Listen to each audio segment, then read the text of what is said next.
So we know that empathy is important. That's an obvious thing, that it's associated now with improved patient satisfaction and compliance with recommended treatments. And we know that patients who are satisfied with their communication with their physicians have improved understanding of their condition and less anxiety. So if you practice this interval empathy along with your communication, then you actually get improved outcomes as well. So let's go back to the beginning of the story for ulcerative colitis and compliance. So back in 1990, Stuart Riley published this paper in Gut and asked basically the simple question, why do patients with ulcerative colitis relapse? He followed 92 patients for 48 weeks, and all of these patients were consented, so they knew they were in a study. And he said that there were no difference in relapse rates based on adherence status. Well, guess what? This was a controlled study, and patients, whether they had had disease recurrence or not, had a greater than 95% adherence rate, because they were being followed in a study. So that wasn't real world. But up until when we started looking at this in Chicago, was the only data that we had based on or looking at adherence and outcomes in ulcerative colitis, which was one paper in 1990, which was why it was easy for me to get into this and be the expert, because there was one paper.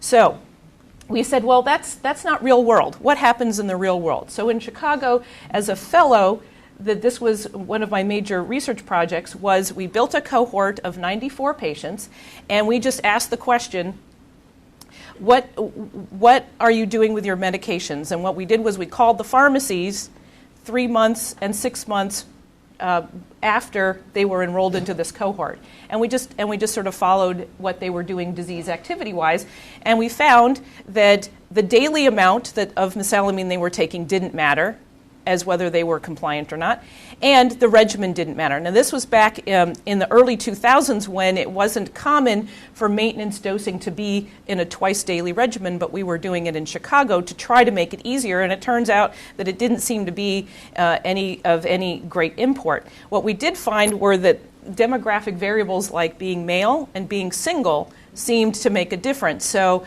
that was the first time that people suggested that maybe in ulcerative colitis that gender had an impact, and that maybe patients who didn't have support in their home were less likely to be adherent. So, okay, well, this is fine, but where does the rubber hit the road? Does it matter if you don't take your medicine? And unless you prove that there's consequences, you're not going to get people to change their behavior.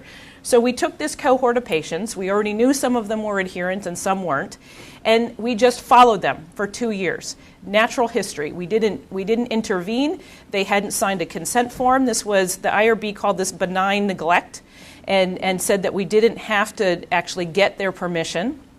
And nowadays, this would be impossible to do. You would not be allowed to do this by new IRB rules. But we just had these patients signed up, and I was allowed to call their pharmacies every 3 months for 2 years. And here's what happened. So after 2 years, the patients who were non-adherent were only 30% likely to not have a flare of their disease or recurrence, whereas the adherent group, 93% of them, were still in remission. And the difference here is 5-fold. So the hazard ratio is 5. So if you are non-adherent with your medication, you're 5 times more likely to have a flare of your disease after 2 years if you don't take your medicine. Now, and I'm not talking about taking 100% of your medicine 100% of your time. This is taking 80%. That's the definition of adherence. It's 80% of your medication. So how much were these patients taking? They were taking somewhere between 50 and 60% of their medication, and that it really looked like the key amount that you needed was somewhere between 2 and 2.5 grams per day to not flare. So this is a life table that I have laminated, and I used to carry in my white coat when I was in Chicago, but at Mayo Clinic we just wear suits and don't wear white coats. So now I just sort of have it posted up in my clinic room that I use most often. And when my patients ask, well, why do I have to still take this? I feel fine. I say, which group do you want to be in? And this was the beginning of what we thought was important. So this was 2003. And so we wanted to go back and figure out, well, where was it that was the key point of maybe intervening with these patients? And so we did this looking at 20,000 patients who were enrolled in a data insurance data base and looked at claims for refills. And this was back before Lialda was on the market. And so we looked at just the 4 different mesalamine products, or 5-ASA products, that were available at the time. And thinking ahead of time that we had our suspicions that one was going to be better than the others, and it turns out that they're not. And look at what happened. So there's this 3-month critical window where suddenly there's this drop-off down to 60%. And then over time, all of those formulas were basically equal. So it didn't matter which one you were taking. So to say, well, one gives you a better, outcome because more patients take it, didn't seem to be true. But what was obvious to us was that suddenly this 3-month window became really important. And you're going to see this over and over again. So this is a recurring theme about this 3 months. So what happened at 12 months? So again, looking now at 20,000 patients as opposed to 100, which we had in Chicago, where we see that there's an increased risk for non-adherence if you had been hospitalized in the past year, if you were using a mail order prescription service. So again, you're not having contact with a healthcare provider. They've just given you a prescription for 1 year and you're out the door and nobody's saying anything to you.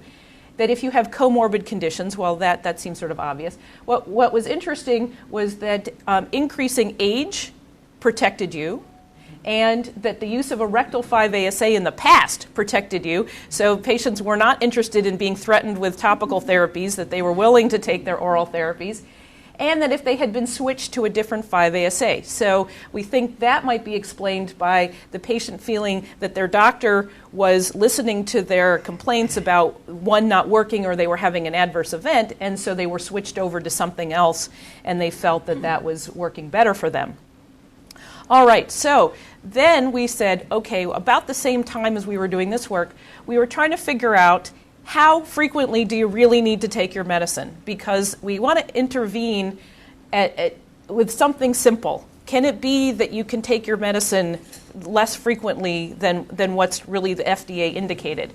And so we went back to the literature, and if you look, that the data for active disease, because you think, oh, well, when you have an active colon, that medicine goes right through and that their motility is faster and that you need to probably take medications more frequently during the day, that it turns out that you probably don't have to. And this is the study from Farrup and his group back in 2001, where they looked at BID versus QID in active disease. Oh, Arden, I just mentioned your research, but we'll come back to it.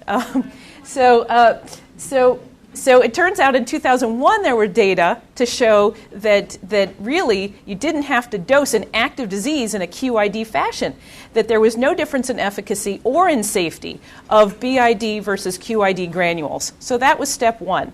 So then a few years later, there was another study again out of Europe looking at BID versus TID in active disease. And again, bottom line, higher doses could be taken safely and taken less frequently. So now there's the precedent here that maybe even when you have active disease that you don't need to be giving patients 5-ASAs, TID or QID, that BID is going to be safe and effective.